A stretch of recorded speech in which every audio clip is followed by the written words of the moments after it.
2017年，格斗狂人徐晓东横空出世，从此中国武林掀起了一番腥风血雨。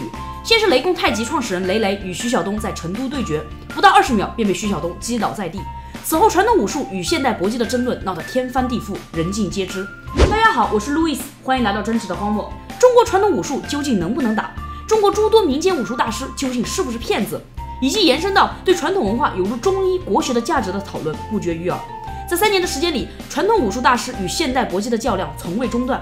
现在，让我们用这个视频来回顾一下这场时常占据媒体版面的事件的全过程。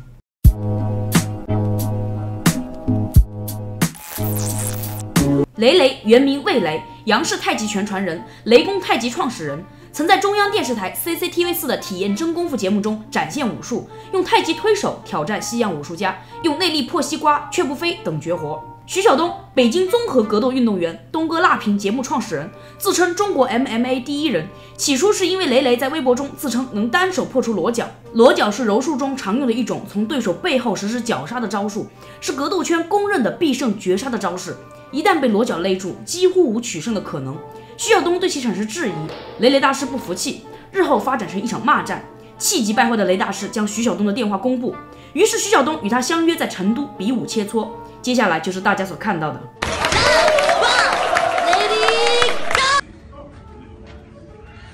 直接来吧！安静。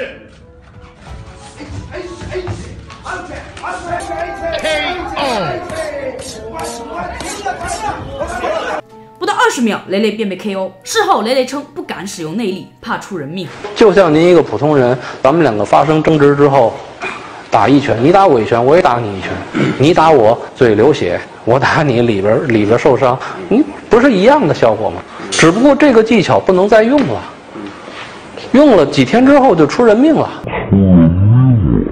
我出了人命，现在我在派出所里了。可以用，你有这个能力，只不过你没有用。可以这么说吧，这个功夫里从来有一句话叫树高莫用。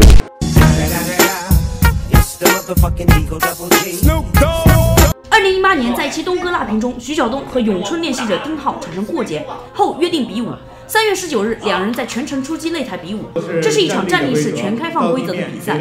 所谓的站立式全开放规则即自由搏击规则，允许拳法、腿法、膝法和肘法，不允许地面动作。这是比赛现场画面。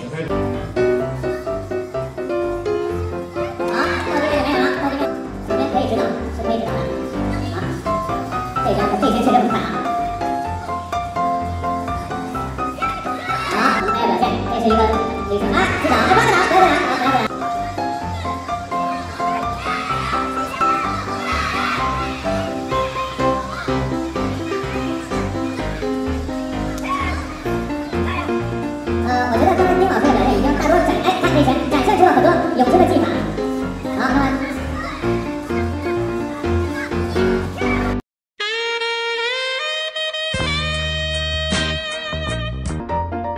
没有地面。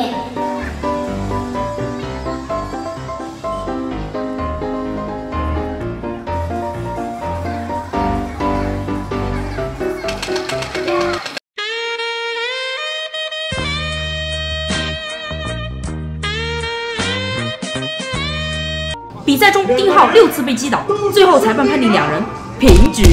赛后，丁浩称徐晓东只是抗打能力强了一点，并没有什么，并以赛前没有吃饱、南方人不适应北方气候为由，宣称自己的发挥受到了影响。我看国际MMA是不是讲究那个按体重分级的？我敢上去打，是不是？徐晓东比我还先挂彩，好吧？哦，看咱们直播的话，昨天晚上我不是还喝了点酒嘛，能吃能喝。等下去兄弟，等下去采访一下徐晓东，问他这2天能不能吃饭。这个其实我采访的时候，我还真问了这个问题。你是当时还说你问他晚上能不能吃饭什么之类的，是吧？好像也没有什么比较严重的伤。可能他带了那个牙套护具吧。中国武术这4门功课，说学逗唱。3月18日，独臂拳手熊成成对战丁浩师傅咏春拳大师于昌华。熊成成早年练习咏春拳，后来改练拳击，说他是独臂拳手，并不是因为他只有一只胳膊。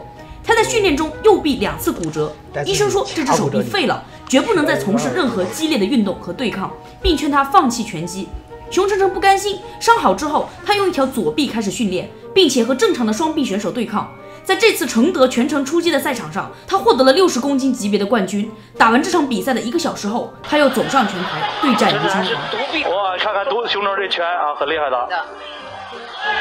一上腿的，熊成还不让上腿，熊成只有一只胳膊，于昌华是2个胳膊2条腿都可以用的。最终，独臂选手熊成成获胜。赛后，于昌华列出自己比赛失利的8大理由，说自己膝盖受伤，嫌比赛方饭菜不好等等。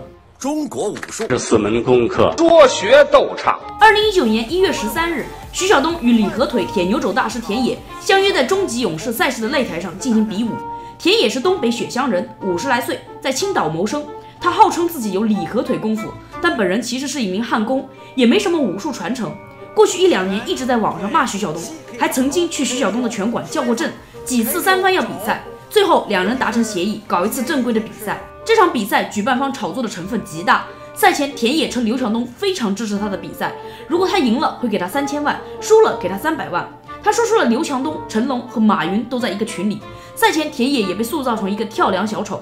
这场号称世纪之战的比赛，最终被徐晓东一个飞膝结束。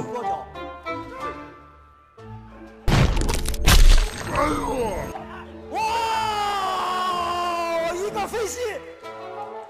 自称叶问徒孙、当代最强实战派武术家、咏春点穴大师吕刚多次在网络上挑衅徐晓东，于是2人相约比武。这时候的徐晓东已经因为称陈氏太极拳创始人陈小旺为狗被告上法庭，后被判赔偿道歉，也因为他的打假行为被全网封杀。这次出现在擂台上的他只能做面部化妆，化名格斗狂人徐冬瓜。这次的徐晓东满是怒火，如猛虎一般上去对吕刚就是一顿胖揍，不到47秒便将其 KO。吕刚比赛开始了，完了！事后，吕刚表示将复出再次挑战徐晓东，并称上次失败的原因是吃素，营养不够。中国武术这4门功课，说学逗唱。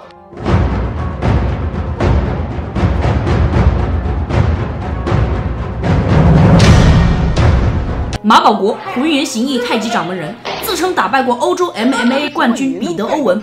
他对雷雷的失利不以为然，他认为雷雷根本不懂太极接手，他没有实战能力，他不会接手啊，不会。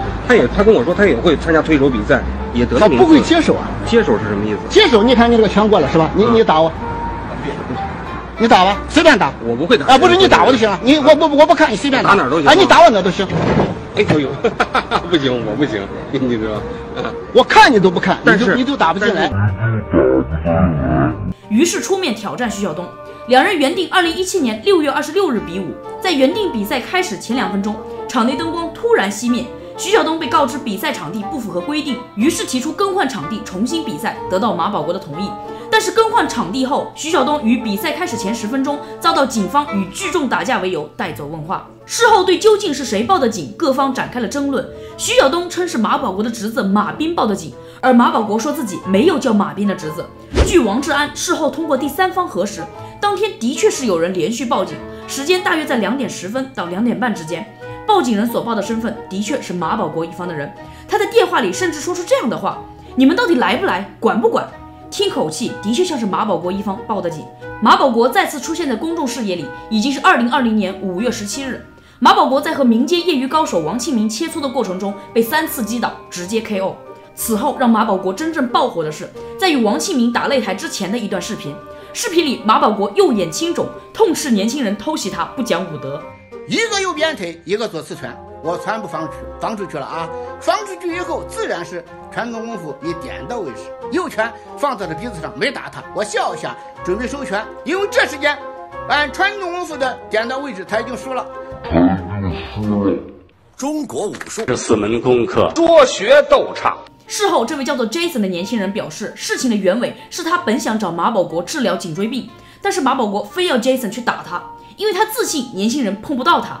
但是 Jason 表示自己只是来学习而已。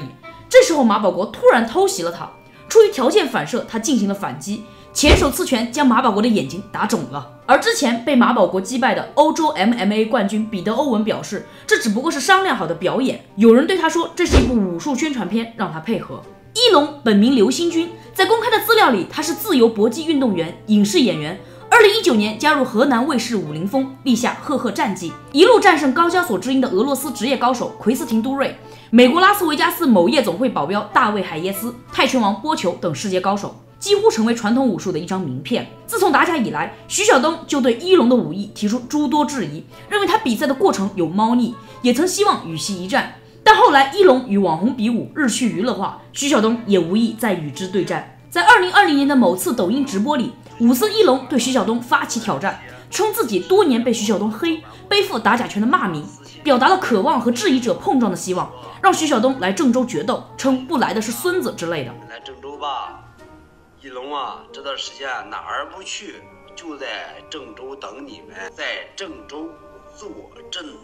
那个叫什么徐的什么，你们传话来郑州，我就在郑州，别当孙子，别当孙子在外边吹牛皮扯牛蛋，吹得一塌糊涂，说跟我有多少年恩怨，连面都没敢见过我一次。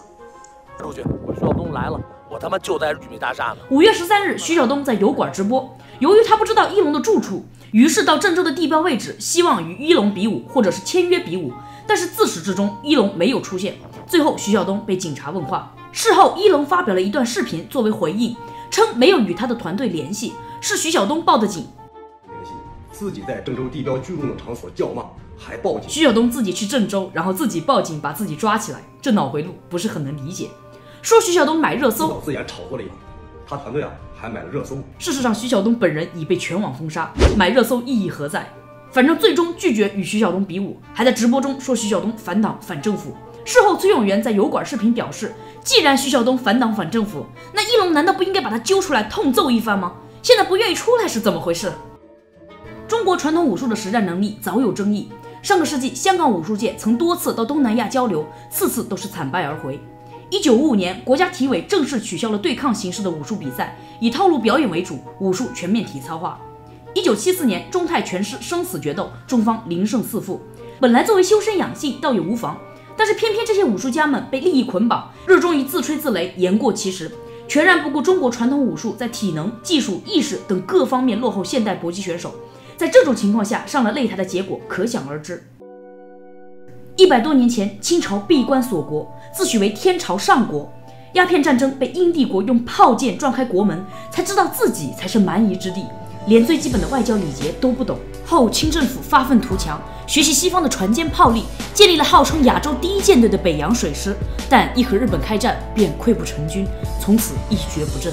100多年来，多少仁人志士抛头颅洒热血，期待唤醒国人，让国家融入现代文明世界。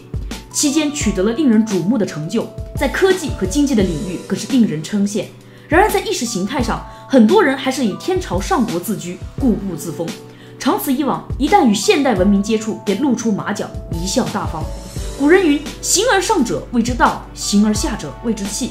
器是事物的表象，而道才是事物的本源。器做得再漂亮，没有道做支撑，也不过是舍本逐末，所取得的成就不过是昙花一现。人类历史上由极盛转向极衰的例子不胜枚举，希望历史不要重演，希望吧。如果你喜欢我们的影片，请不要忘了订阅、点赞、留言或者转发，你的支持是我们做出更好视频的动力，谢谢你们。